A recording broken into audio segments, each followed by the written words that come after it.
Hey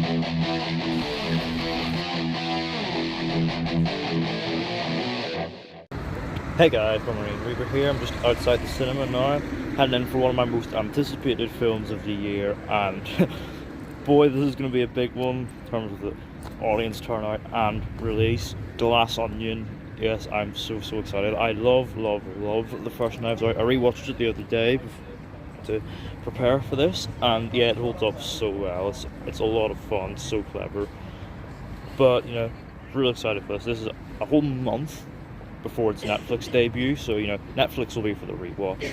But for the first time out, obviously going to the cinema. I've never seen a Netflix film before. Last time I remember my local cinema showing one was like The Irishman back in 2019. So you know, pretty special thing. So not going to waste too much time. I'm going to go get my snacks, get my seat, and go see Glass Onion.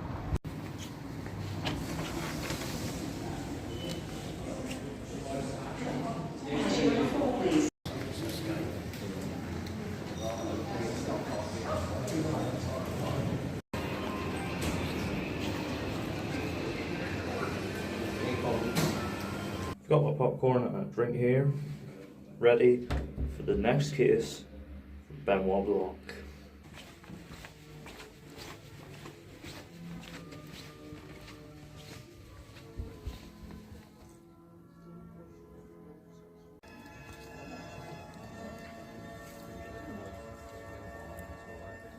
So yeah, Glass Onion, the sequel to Knives Out. As you already know, I'm a huge fan of the first Knives Out. I have the HMV first edition of it. You know, I love the film. It's so clever and subversive and really funny, and with a really stellar cast of characters. It's a properly fun whodunit. Obviously, the huge success of that one, you know, prompted a franchise. And last year was Netflix actually bought the rights to the future installments of the franchise for a huge sum of like, what was it, like 400 million? Right? Somewhere a Lionsgate executive is crying themselves to sleep because they lost out on something so lucrative. But here we are, Glass Onion, the first of the sequels Netflix will produce.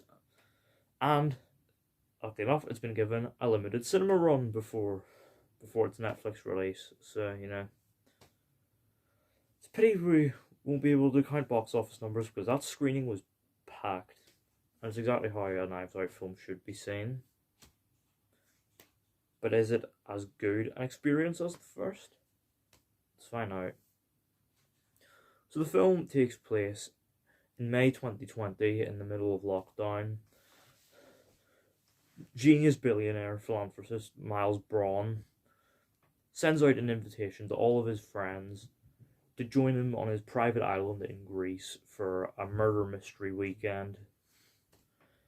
However, what ends up happening is that while they're on the island, someone dies, and Benoit Blanc is on the case to solve an actual murder mystery. Okay, so I love Knives Out. It's a brilliant film. I was really looking forward to seeing this film just because of how much I love that film, and you know, I was hoping for a really fun, clever, subversive murder mystery, and I don't know how this is possible, but Rian Johnson has done it again. This film is so good. This is on par with the first film.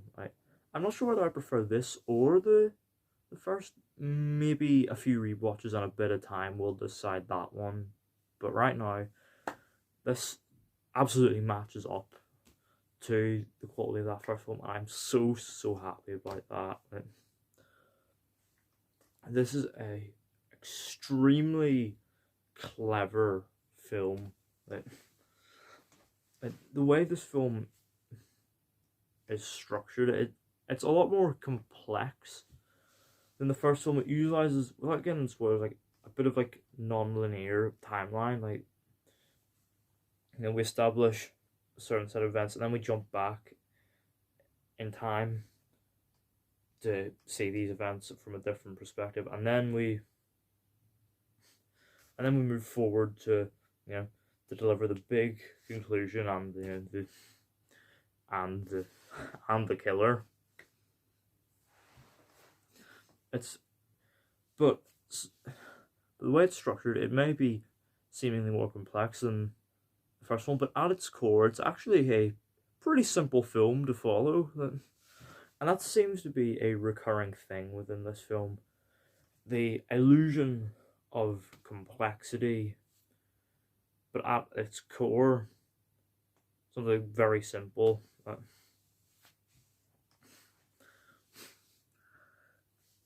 And much like with the first film, there's a real subversive edge. The things you won't see coming will happen, and you'd be like, "Wow, that really subverted my expectations," and it just like completely changes where the plot's gonna go from where you think it might. And to this film's credit, right from the marketing, it didn't appear particularly clear to me who might be the obvious killer, because obviously with the first film, it's really obvious to tell from the marketing that of course it was going to be Chris Evans. But here there's no one that particularly jumps out. Everyone has a very viable motive, so so anytime like a new piece of information comes out, like, oh, it could be them, and then something else will come out, like, oh no, it could be them.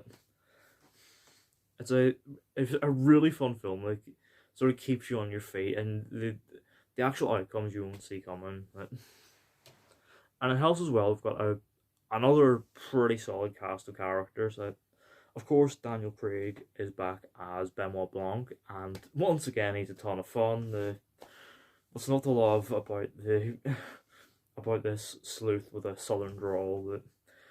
And he's so funny. He has plenty of just laugh out loud moments. He's just a delight to be around, and they actually like flesh out his character a little bit more, like a little bit more. Like, he doesn't have a full on like character arc or anything, but we do understand a little bit more about who he is, like outside of the detective stuff. And running out the cast, we've got a really good cast of suspects. We've got Ed Norton as billionaire Miles Braun, and he's really good. He's sort of like a genius, like Elon Musk, Jeff Bezos type character. He's got loads and loads of money, and he's got tons of visionary ideas in his head. But obviously, he's got quite a bit of ego as well. He's a genius billionaire inventor. But once the case starts to like reveal itself, like the way his like performance shifts is so compelling to watch. He sells it so well. He becomes like more like frightened and afraid. There's one really good gag that sells this of him using Benoit Blanc as a human shield. And don't get me wrong, everyone else is like is good and have funny moments. We've got Catherine Hahn as this like frustrated political candidate, Claire, and Dave Bautista as Duke Cody, an influencer streamer on Twitch who carries a loaded gun around with him everywhere. He's a lot of fun.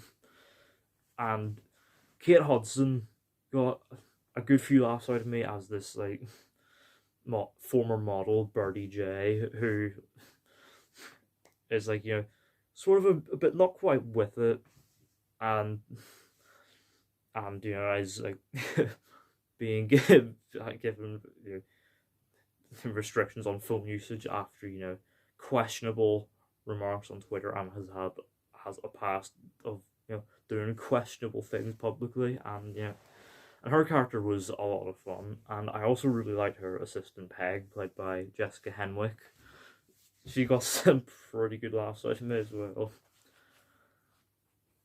But apart from Daniel Craig, I'd say sort of the heart of this film is Janelle Monáe's character Andy. You know, she has history with Miles and, of course, with everyone there on the island, and that history threatens to simmer up to the surface and reveal itself. And you know, she's really good in like a more serious turn from what everyone else is doing, but she does it very well. And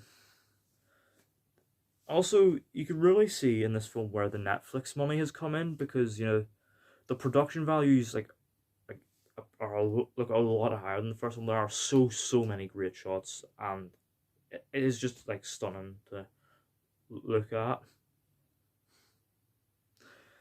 In regards to negatives, the actual mystery at the heart of the film does sort of take a while to reveal itself. Like, I did enjoy spending time with like all these characters and like getting to know them, and even getting a few scenes of Benoit Blanc's personal life. But really, you're waiting for it all to kick off, and you know the truth to, you know, slowly reveal itself in a compelling subversive mystery, and that does take a while to get there. But once it does, it's so satisfying. And yeah, Glass Onion is a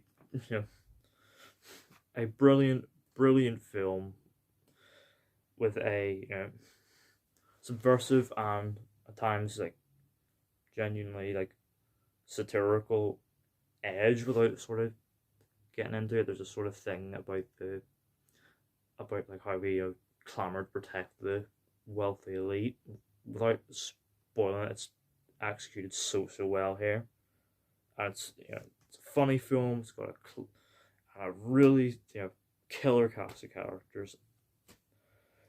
Whether or not this is better than the first, time will tell.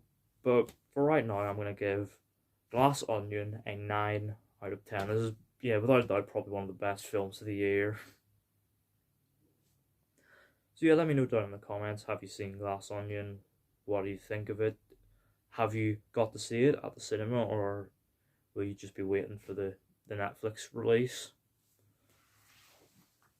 Let me know all that down in the comments. Don't forget to hit the thumbs up button if you enjoyed. Don't forget the subscribe button if you're new, and don't forget to turn on post notifications so you don't miss an upload.